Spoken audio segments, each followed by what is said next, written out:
I once had a client that wanted to sell her house and buy a similar sized house in the same area. However, she was willing to pay a lot more for this new house. Now, usually people buy and sell homes to either move away from the area or to get into a bigger or a smaller home. But I was confused what the real motivation behind my client was, because she was neither moving away from the area and the house that she wanted to purchase was the same size as hers. So what could be the reason? Hey everyone, it's Gourav Khatri and I help people buy, sell and invest in real estate all over the GTA. And in today's video, I'm going to go over the features that make a home very desirable for buyers. Some of these features come with the home and some you can create. If your home has one or a few of these features and you want to capitalize on them while you still can, then I've created an easy 12-step guide to help you with the process of preparing, marketing, and finally selling your home for potentially above market value. Make sure to comment down below and I will send it over. Now let's get to it. Lots of upgrades. So going back to my story, there was nothing wrong with my client's house, only that the interior was a little dated. And that's why she was looking to purchase this home that had been fully upgraded top to bottom, because she did not have the patience, money, or the know-how to get the renovations done on her own house. Renovations can be quite expensive, and most buyers prefer to buy a home that has already been upgraded. Before buying a home, a smart thing to do is to calculate the amount of money it would cost to renovate a home, and then compare it to a home that has already been upgraded, and see where you're better off. On paper, you would be much better off buying a home and then upgrading it as per your taste and style. But most buyers don't look at it that way. They walk into a home and see nice modern interiors and they want to outbid everyone to get that home. That's why a fully renovated home will get more value and also sell pretty quickly. If you are thinking about getting some renovations done, then the best selling feature is an island kitchen with granite or quartz countertops. The next best feature is 6 inches wide hardwood flooring throughout the house. Ravine Lot. A ravine lot is basically a property that has a lot of green space in the backyard. Actually, not only that, the lot itself backs onto greenery, which means there are no neighbors behind your house. The problem with having neighbors behind your house is that they can usually peek into your house through their window. Being on a ravine lot brings a lot of privacy. You can have your family gatherings, parties, and just hang out in your backyard with no one eavesdropping.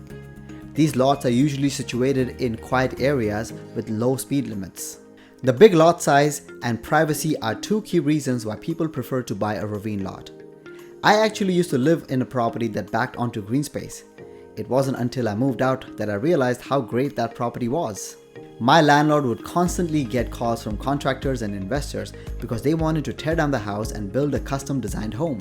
In fact, I now have clients who specifically look for these kind of properties and are willing to pay $50,000 to $100,000 more than the property is actually worth. Schools. Buying a home is an emotional decision and kids are a huge part of that decision. Because when you're buying a home, you're buying it to live there for at least a few years. Which means your kids will be going to the schools in that area for a few years. They will be spending a huge chunk of their day in classrooms with teachers and other kids. In that case, wouldn't you want your kids to grow up in a well-reputed school? One option is that you could just send your kids to private school, but not everyone can afford that. So the next best option buyers look for is to buy a house in an area with already good public schools. Schools can make an area unsellable as much as they can make it desirable. I remember these clients of mine that were first-time buyers. They were renting a house in a very crime-infested neighborhood.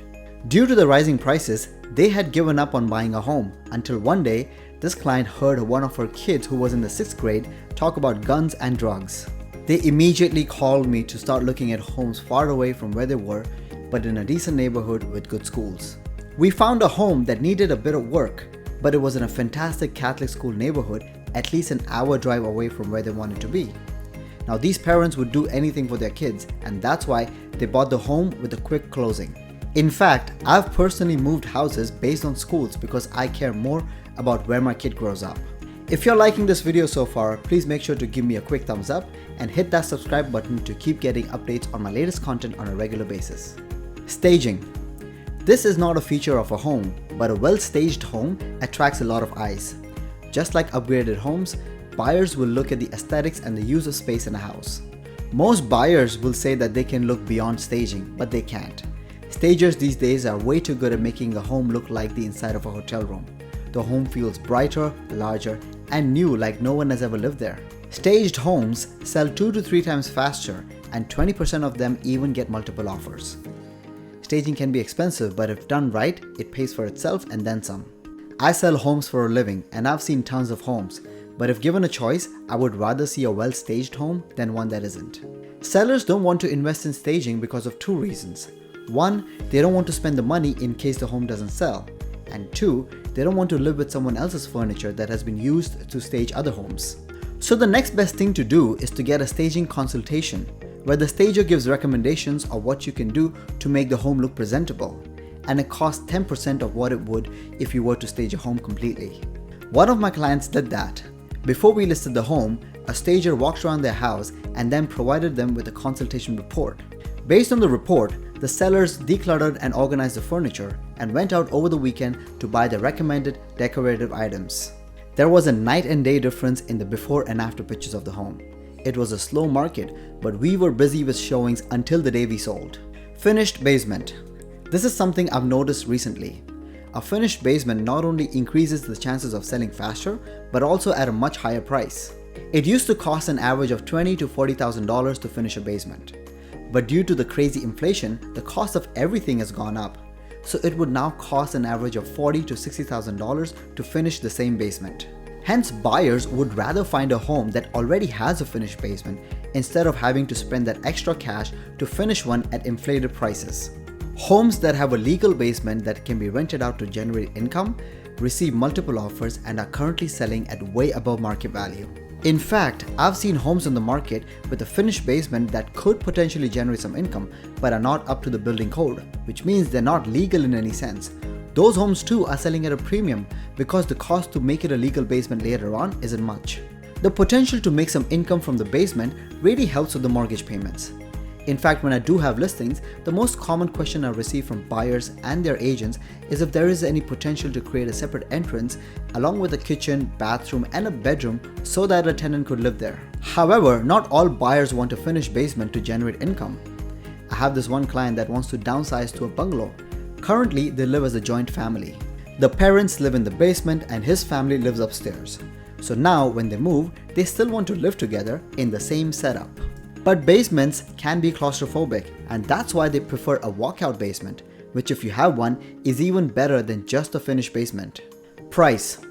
No matter what kind of property it is, it always comes down to price. An attractive price will attract a lot of buyers. Price reduction is the quickest way to sell your property. However, in the current market situation, it is an understood practice that almost all properties are underpriced to get multiple buyers on the table and then sell at a higher price. But even in a buyer's market, an aggressively priced property sells quickly. I remember this one listing of mine. It was priced well, but due to the interest rate hike, the market changed suddenly and the prices started dropping. We dropped the prices a couple times along with the market, but no one was interested because the market was dropping every day. And by the time we did do our price drop, the market had dropped even more. So what we did next was an aggressive price drop ahead of the market, after which we sold within a day. Pricing ahead of the market basically means predicting where the prices could drop to in the future and dropping to those prices immediately. For example, let's say your property is worth $1 million and the prices are dropping by $10,000 a week, which means your property would be worth $990,000 by the end of the week and $980,000 by the end of next week.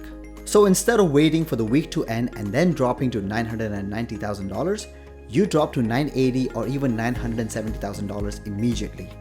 That almost always gets a buyer on the table within days of the price reduction. Let me know in the comments what the best selling feature of your home is. If you are thinking about selling your home, then let's have a chat. My details are down below and on the next screen.